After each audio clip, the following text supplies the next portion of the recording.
Workout smashed, nothing better. Nothing better. Let me just get a little quiet bit here in the shade. Let me talk. I'm seeing lots of questions from members of the public saying, why are they attacking the police? Why are police stations being targeted? Just to give you a bit of a knowledge of why people are angry with the police, and to the men committing the violence, lads, those individual police officers who are coming out doing a difficult enough job have got families at home. They're ordinary people, okay? The people pulling their strings is who you need to be angry with. Why are people angry? I'll tell you why they're angry. Because Hamas were allowed to overtake London, overtake our capital city, every weekend, flying ISIS flags, Hamas flags, calling for jihad. The police did nothing. Nothing. Instead, they arrested me. They banned me for 6 months. They infringed. They totally abused the law and they lied in court and they got found out. Yeah. People have now seen what the police are doing. Look at what happened in Manchester Airport. In Manchester Airport, 2 violent Muslims attacked officers attempting to do their job. Armed response officers. They violently beat 3 of them to the floor, battering a policewoman, breaking her nose. Now, we all know, okay, then they were held in the police station and they were released from the police station because thousands of Muslims come to the police station and they threatened riots across the country. So the police gave in again. Yeah, we all know if they weren't Muslim, they'd be in remand in prison right now. So until the police enforce the law equally across all communities, the resentment and anger is growing. People witness what happened in Harefields, riots, out on the street every night. Police weren't there on horses, they didn't have dogs, they weren't attacking people. Yeah? Everyone's seen it. We've seen the way you police us differently. People have seen the demonstrations differently. What you're trying to blame on the English Defence League, blame on us, is your fault.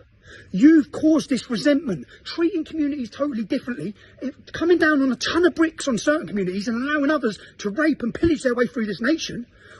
40,000 terrorists on a watch list, jihadists, 40,000 of them. And you've arrested the organiser of a democratic protest in Middlesbrough. He's currently under terrorism legislation. You arrested me under terrorism legislation. To the people taking part in these demonstrations, we had 100,000 people on the streets of London in a peaceful resistance. That 100,000 will become 250,000. 250 will become 500,000. A peaceful revolution is brewing in Great Britain. A peaceful revolution. To the men in these towns and cities, and to the police, the establishment, in 2009, when we took to the streets in Luton over the attack against our armed forces, when we attempted to have a peaceful demonstration, you kettled us, you attacked us, and you charged us on police forces. Did that work? No. Our 250 people turned to 1,000 with balaclavas on. Yeah? You created Tommy Robinson that day. And in your actions in the last 3 weeks, or since October 7th, you've created thousands of Tommy Robinsons.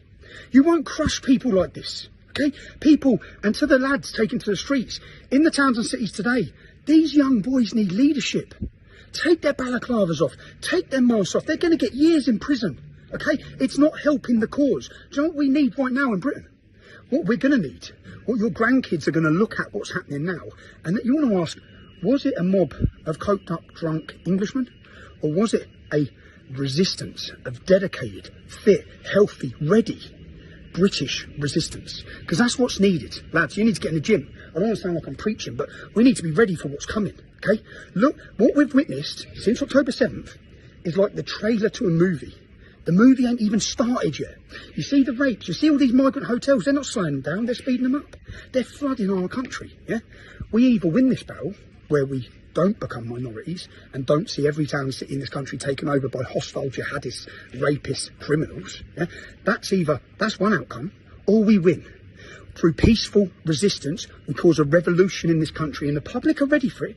Everyone's ready for it. Yeah? The time is now. The time, and lads, up and down the country in the towns and cities, these young boys are looking for leadership. Okay? We had peaceful demonstrations in London because we had leadership. We had committed men, not just me, we had committed men across that movement willing to stop people who are stepping out of line. You need this in your towns and cities. Well, man, you need this now in your towns and cities. It's a family putting their hands up, going like that. Everywhere I go, right? The public opinion's changed, lads. But please, man, there's young boys there. They're angry. I was angry. I said in 2009, we put balaclavas on. We knew nothing else. We were angry. We were forgotten. We were neglected. Our town was being taken over. Our daughters were being raped. People are feeling the same. But we're on the verge of something massive where we've won the hearts and minds of the public. Don't undo that, yeah? So lads, in every city across this country, control your boys, man. Control them, direct them. A resistance is growing.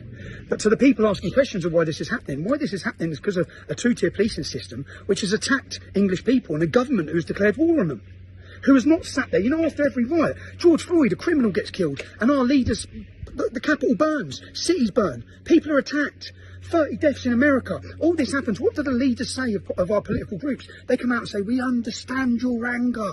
We understand it. Well, don't you fucking understand ours? Don't you understand when they're raping their way through our towns and cities, when our daughters in every town and city are being raped? Don't you understand why we're angry? You can't just call every mother and father far right or racist for wanting safety. What are they asking you for? Safety. Save our kids is what they're shouting. Save our kids. They're our children. We need them protected. You're failing. People, you cannot rely on our government or police. They will stand by, okay? We need to form a resistance. It needs to be organised. It needs to be disciplined. So please, I'm watching what's happening. And to the people who are saying I'm glorifying it, no, I'm not. I've appealed for calm the whole way. We organise ourselves, yeah? I'm just keeping the public up to date, which is what the media won't do, with what's happening and why it's happening, okay? And where that anger's coming from, okay? Unless you give people some light at the end of the tunnel, resentment and anger by you thinking you can hide these community problems, that's all it's going to breed. More resentment, more anger, more violence. Be safe.